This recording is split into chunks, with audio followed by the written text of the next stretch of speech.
Hi everyone, I'm Shauna and welcome to my channel.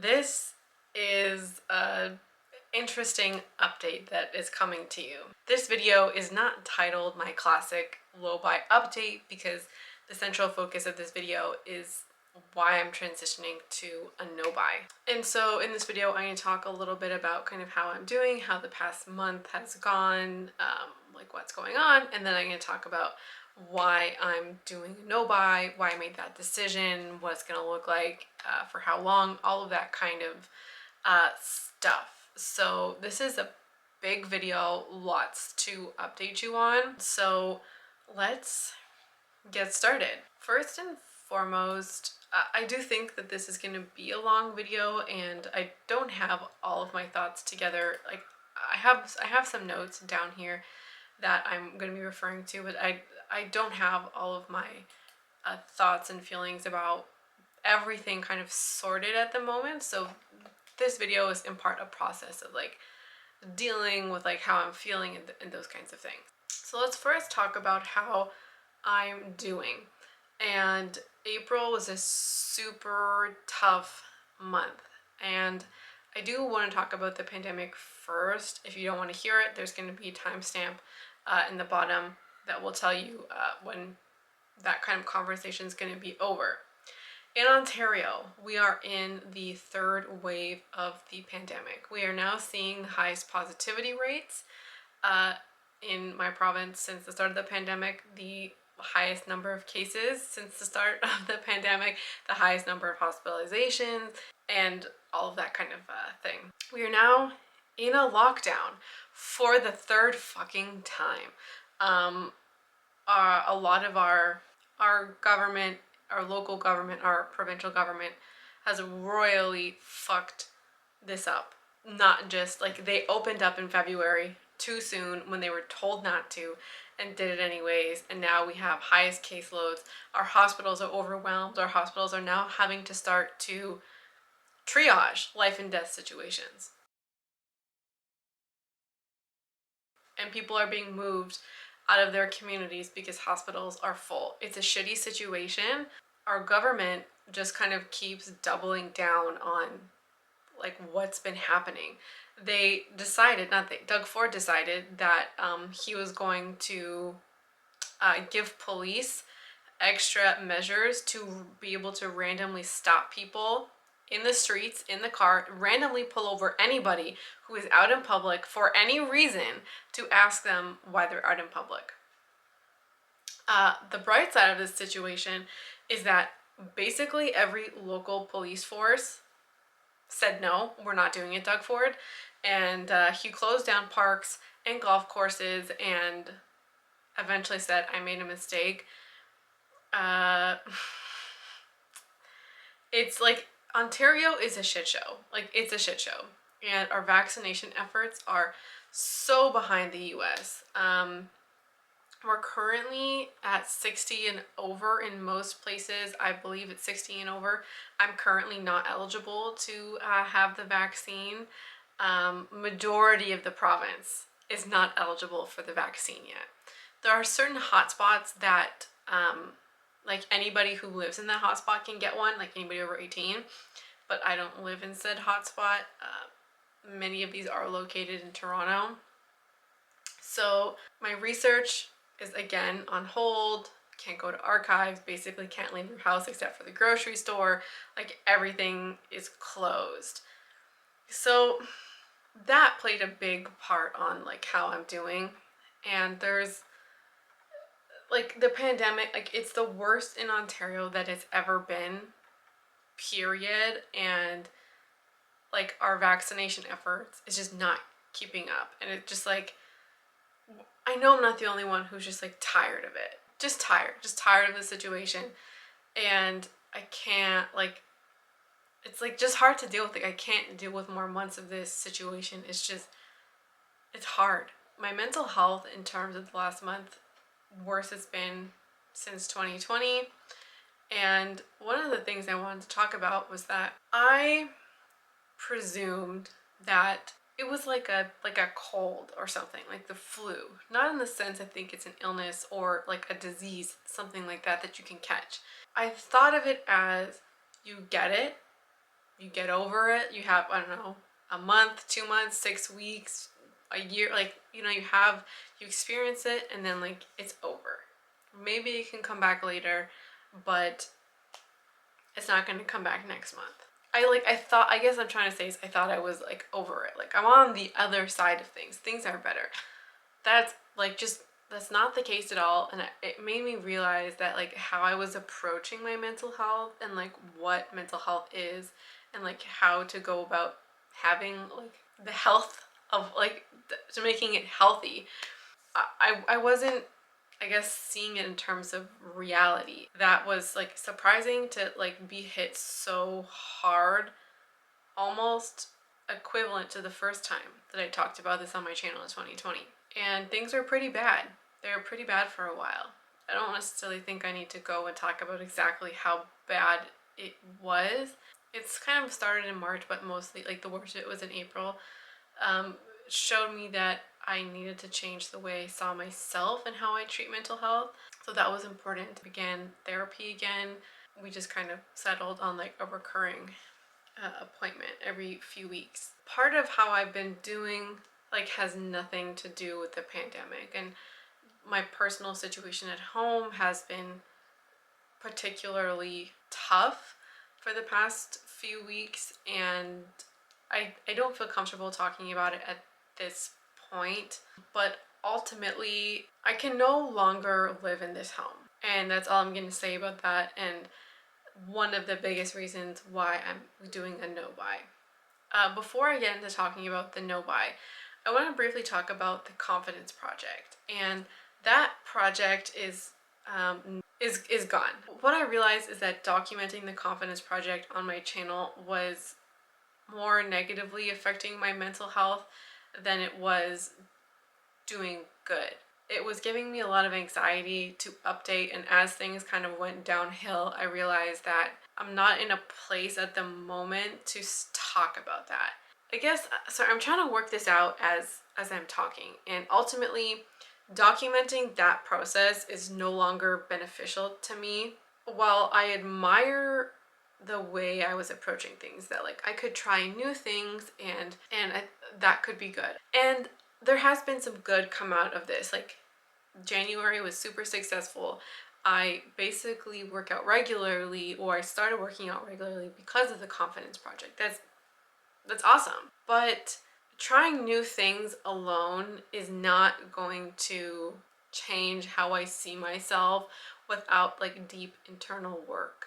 And I came to realize that I don't think anything's gonna change by trying new food or new hobbies or being or practicing gratitude. Well, I can incorporate some of those things alone aren't going to change how I feel about myself. And the way to do that is, I think, through therapy. So that's what I started doing. And for me, that's just something that's like, I don't feel comfortable sharing that experience at this time, like on in public. So I think the best thing, like for my mental health and for my confidence in general, is for therapy. And I think there are some ideas that I had that like can continue going forward. And you know, the confidence project did teach me to like explore and to try new things, and even like practicing gratitude is something that I need to do more of and plan to do more of, but I just can't at this time document on the channel for my own mental health. As for the no buy, which is going to be the crux of this video, it's coming for two reasons. First, and like the central, like the biggest reason, is that living where I am right now is no longer feasible. Sharing that information while I'm still here is just not in my best interest. So I hope you can respect that privacy. I know it might be a little bit mysterious and sudden, and in some ways it is, but the timeline is to move out somewhere between June and August. As I previously mentioned, we are currently in a lockdown. And I mean, I brought that up earlier to kind of give you a framework for the month, and the lockdown for the third time has just been hard to deal with and affecting my health and um, my home situation as well. One of the reasons why it affects this moving process is that you can't tour places at the moment. Most places won't let you actually go see the property, and I also can't buy anything. I've lived outside of my home before. I did it for all 4 years of undergrad. And if you are a child of divorce and you have experienced joint custody, then you'll know what it's like to move around.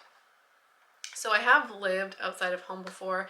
I also rented a house with like roommates for 1 year. It was not all that great, but I've never lived on my own before. So like I don't have anything that you would need to like live on your own, and like everything from like a mop to a spice rack to a kettle, like a couch.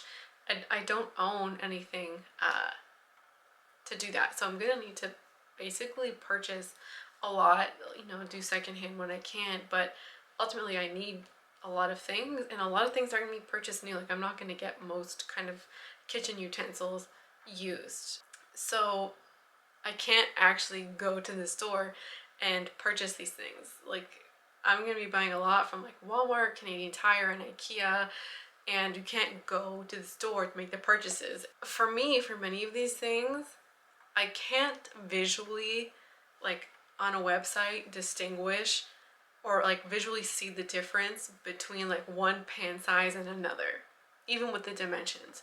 And I would need to like see these items. I'm gonna be doing a lot of shopping at IKEA, and their online ordering is like expensive. It's like $50 to $100 to get anything delivered to your house.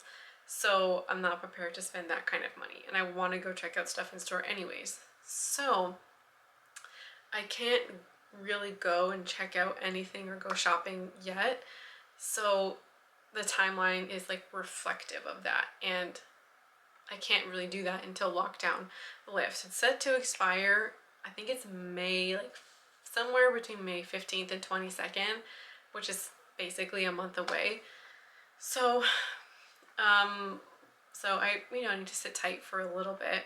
The timeline on this is a little sudden, so I don't have all the time in the world to save up money or, spot out the sales and like really shop the sales and do price comparisons. I can do some of that, but not a lot. But it is still somewhat sudden. Either way, my financial situation changed really quickly, basically overnight. And the no-buy is a large response to that. My home situation and suddenly feeling uprooted put a lot of things into perspective. And the other part of this is that the last 6 weeks I haven't budgeted or followed my regular budget.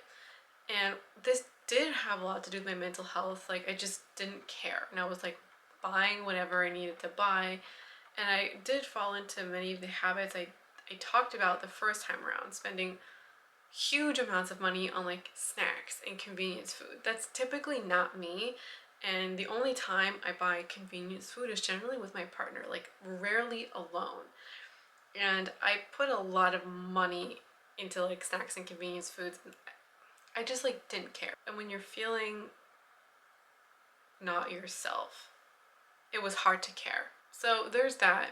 I didn't buy a lot of makeup the past month. I can share those numbers with you now. I'm just pulling up my Excel file. This month I bought 2 makeup purchases.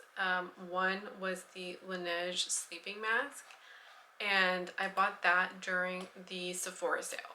So that was $23.50 with the 20% off discount. And then I also bought the Marc Jacobs highliner. It was $10 off, and then I had a $10 off coupon. So I bought it for $15.82. I thought that I could have used that $10 off Rouge Reward during the Sephora sale, but you couldn't, and the deal with the $10 off was cheaper than buying it on sale, so I just used that $10 coupon. So the total this month was $39.32 on makeup. So I just want to be clear that like there wasn't a ton of makeup purchasing, and I don't feel a huge need or like rush to purchase makeup products. I can't say that for clothing. I bought a lot of things. I feel like okay and justified with everything that I bought, but I didn't buy it with the budget in mind. I didn't go, okay, how much is left on my budget? How much can I spend? I didn't think about that. And all the clothing pieces that I bought 2 pairs of pants. I bought a cardigan. I bought blouse. I bought a yellow sweater. I bought a couple of sweaters. Everything I feel like justified in. I thought about the pieces themselves. Does this fit into like my lifestyle? Does it fit into my style, my personal style? Does it fit into the way that I live my life? I thought about the colors and styles of the pieces, so I'm happy with what I purchased, and a lot of thought went into the items, but I did not think with budget first and what the project was supposed to be about. I am still under budget, but it's kind of like barely. I don't feel ashamed that things kind of got out of my control. I wouldn't say I lost control, I just wasn't caring like I needed to. And so I know that I will need summer clothing kind of regardless, so I will need some money for that. But other than that, which we're basically talking about shorts, maybe a dress, something like that, I feel like I can handle that well. But I'm bringing it up because, well, things got out of hand, out of my control, I guess. I do feel back in the reins, and I know that next month I'm not going to buy anything. I'm not going to buy any clothes, any makeup, unless there's some kind of emergency, which I mean, I don't foresee happening. We're talking about clothes here, we're talking about makeup here, but if I'm leaving, I can't have those situations happen. And I was originally hesitant about setting a no buy because, as I just said, I don't feel like I overspent on makeup, and all the choices I made so far with makeup I've been happy with and felt justified with. So I felt like I could on my own say I won't buy anything else and know that that choice was like true, that I could say I'm not buying anything and know that I won't, and I'll follow through. However, a no buy is a tool and it's not a punishment. And that's one thing that took me a long time to learn last year. It's my way of not only holding myself accountable, but demonstrating to myself that I have new goals and they are important. That this situation is important and my goals are serious. Like, this is the way of setting myself up for success and giving myself the best chance of succeeding and putting my best foot forward. Like, it's my way of telling myself that these new goals are important, that I'm gonna need money to buy things before I move, hopefully. And I have other places where spending my money is most important.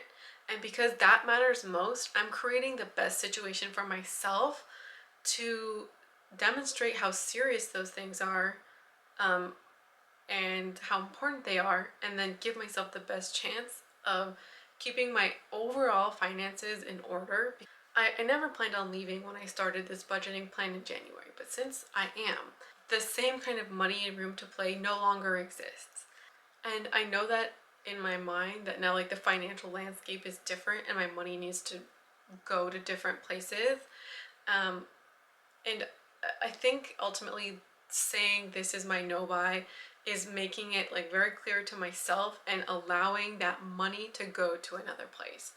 And basically like taking away some of that budget to go somewhere else. Really using the no buy as a tool. I think I'm just talking around in circles to myself because I'm not sure that I've made the point clear. But it's clear in my mind, you know, that if the no buy isn't a punishment, it's just a way to help me do what I need to do. Sorry that things are changing. I'm trying to make the best of the lighting here. So my budget was $800 to $1,000 for the whole year. So it's not saying I'm now gonna have whatever is left over be spent at a later time. I'm now taking away a chunk of the year's budget for however long I'm doing my no-buy and putting it somewhere else. So it's a way of reallocating funds as well. So before talking about what my no-buy is going to look like and how long, I just want to say that feeling uprooted this past month has changed my priorities, like clearly not just my monetary priorities, but it's changed the way I'm viewing my things. And I had been in this frame of thinking in my no buy, but I think I lost some of it. My personal situation has shifted a lot these past few days and few weeks. So I ultimately, like, eyeshadow palettes and owning 20 MAC lipsticks, it all like doesn't matter anymore, or it doesn't matter so much, because having a place to live where I can be happy and healthy matters to me more, matters to me most. And when you have things shaken, when you have your foundation shaken, it changes things. I almost feel like the past couple of months I was very excited to buy makeup again, you know, to play with things and buy things that I liked. And so I was caught up in that, and I wanted to buy things and I wanted to play and experiment, and I was starting to let goods matter a lot. In last year, in 2020, while I didn't kick all my bad habits, I was focusing on letting other things matter, or at least trying to let other things matter more than my things, because that's what got me in trouble, was letting my things matter most, and that got away from me. And I think some of the goals of my no buy, they got away from me when your foundation is shaken. Your lipstick collection, how much you own, matters so much less. It almost doesn't matter at all. So I'm going on a no buy, and it's going to be for the next 4 months, from May until the end of August. But basically right now, like, I made, whenever I decided, okay, this is happening, I'm moving, I made that decision at that point. So I don't know exactly what day that was, but so that happened, I guess, before now. Today's April 27th. So at least from today, but we'll just say May 1st for it to be a nice even number. May 1st to August 31st, I may decide to extend it, or I may feel like that's enough, I'm good, but at least 4 months. And my no buy is for makeup, skin, hair, body care, all of that. And I do know I will need summer clothes, which is, like I said, mainly going to be shorts, maybe a dress. But I'm gonna, the goal of that is going to be affordable, like the most affordable things I can get, and probably not filling in all of my holes anyways. So some money's gonna go there, but everything else, like shoes, accessories, jewelry, all that, that's a no-go as well. So my no-buy has basically kind of 4 rules. So this is gonna be a replacements only no-buy. So one of the things that this is gonna be challenging is my habit that I noticed last year of buying something before I really ran out of something, and also rebuying things that weren't absolute necessities. So as an example, I run out of my favorite face cream. Do I have face cream anywhere I could use? Do I even have a night cream that I can maybe use as a day cream, or vice versa? Those need to be tested first. And if I run out of a foundation, like my favorite foundation, do I have anything else I could use? I didn't do that to my best ability last year, and I know I could do better now. And I feel like my goal, like right now, is like I have more incentive than ever to not buy anything, you know? I do know though, I will need a mascara. I'm currently using my last two, and I think they're, at least one is starting to dry out. So it seems likely I'm gonna replace them both in the next 4 months, and potentially powder too. I do have loose powder, and when I finish my pressed powders, I'm gonna try my best to not buy a new pressed powder. I have also allowed myself the ability to buy something for my birthday. I'm not sure if I'm just going to say one item or if it's going to be monetary. Like, you can buy anything as much as you want under $50 or something like that. So I don't know exactly how that's going to play out. My birthday's not for a couple of months. It's going to happen in the window. Not something I have to decide at this moment. I'm also allowing myself to buy something if I'm like struggling. So an example that has come up in the past has been facing like body or acne that is kind of like a pretty bad flare-up. I've made panic purchases in the past, like, you know, I bought a Clinique set like out of desperation, or like my deodorant doesn't work. I'm using Native and I've never used it in the summer before, so I don't know if that's gonna work in the summertime. I'm not gonna struggle through like smelling bad just to use up my deodorant, so I can buy a replacement. Not a Native replacement, but a replacement to kind of get me through if I need an acne fighting body wash or what have you, even though I haven't finished what I already have. I'm allowing small contingencies if they're needed. So ultimately, what I would love, the ultimate goal is to come back here in 4 months and say, I didn't buy anything. I didn't buy a single thing. I would love that. I really, really would.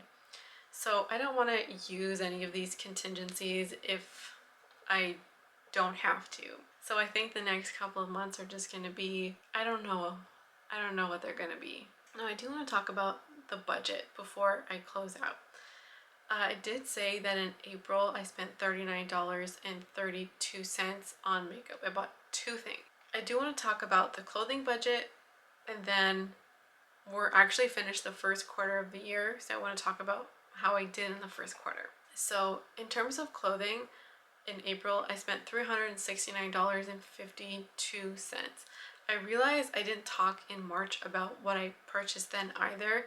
I really truly had a plan to do this like new in spring video, and I had all of these ideas and gusto, but then April happened and I was just kind of doing what I could, you know? So I'll start with March, sorry. I bought four things. I bought a skirt, an Aritzia skirt from Poshmark for $66.15. I bought a yellow sweater from Poshmark, a Uniqlo sweater. It's yellow. You would have seen it in my capsule as well. That was $27.68. I bought a blouse also in the video, $29.68. I bought the Canberra cardigan also in the video, and that was $125. So for March, I spent $182.26. And then in April, I made two purchases from Everlane and I bought 5 items, all of which are in the capsule video as well, so that will be linked. I bought the Easy Chino pants and then the straight leg crops as well as the pink t-shirt. That was $200 even. And then I also got the alpaca sweater and a cotton crew neck t-shirt for $169.52. So the total was $369.52. So far this year, for my beauty budget, that is everything, you know, skin, hair, makeup, all that, I spent $417.72. And then for clothing, I spent $1,007.64. I bought a total of 45 items, 25 clothing, and 24 makeup. I was a little surprised about those. Although I've been kind of keeping track of everything, I think when I started this project, I felt like I was going to be more minimal. I was going to be like this minimalist queen that like had everything together. I really wasn't going to buy all that much. I felt that. And then that was kind of true for January. And then February, I bought a lot. I bought 19 things in February. alone. I can say I wasn't on top of things for all of March and April. So half of this quarter, I wasn't on top of. The reason why I'm doing this by quarter and keeping track of the budget and everything that I buy is for this very reason, to reflect and to say, how can I do better next month? How can I do better next quarter? I hope that in May I can report nothing bought, because I don't need to buy for summer yet. And I don't need any kind of clothing otherwise. I feel really good with my capsule and how things are going, and I don't need any replacements for makeup, skincare, anything like that. And if anything, I should be focusing on using things up. One of the goals of this project, or one of the things I talked about, was being ethical, buying from small independent owned brands, buying secondhand where possible, those kinds of things. So I just want to reflect on that for this first quarter in total.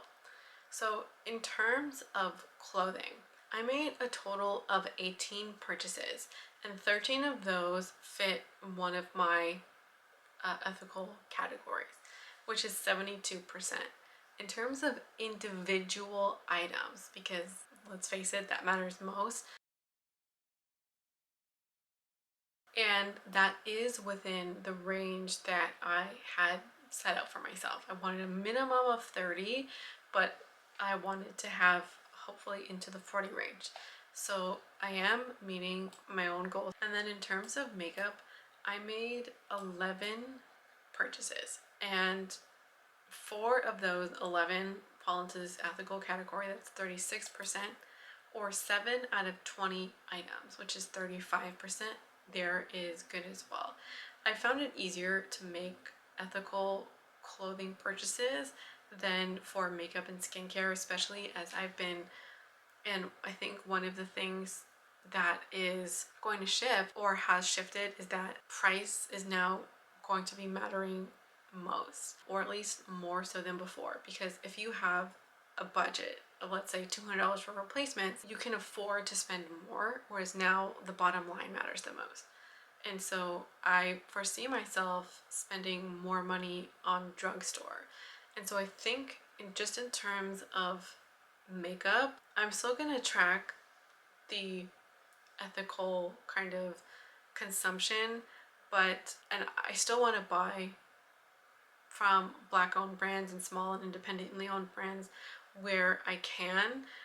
But for me now, budget is mattering the most, and if the play is to buy from the drugstore, to buy that sunscreen or that moisturizer, I'm gonna make that, because now, like, that's in my own best interest. As far as clothing goes, I'm still gonna keep that goal, because I do want to buy secondhand where possible.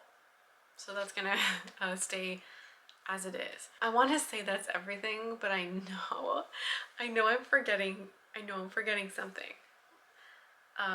If editing Sean has anything to say, she'll say it now or throughout the video. I know it's a big update, it's a heavy update, and that's the video.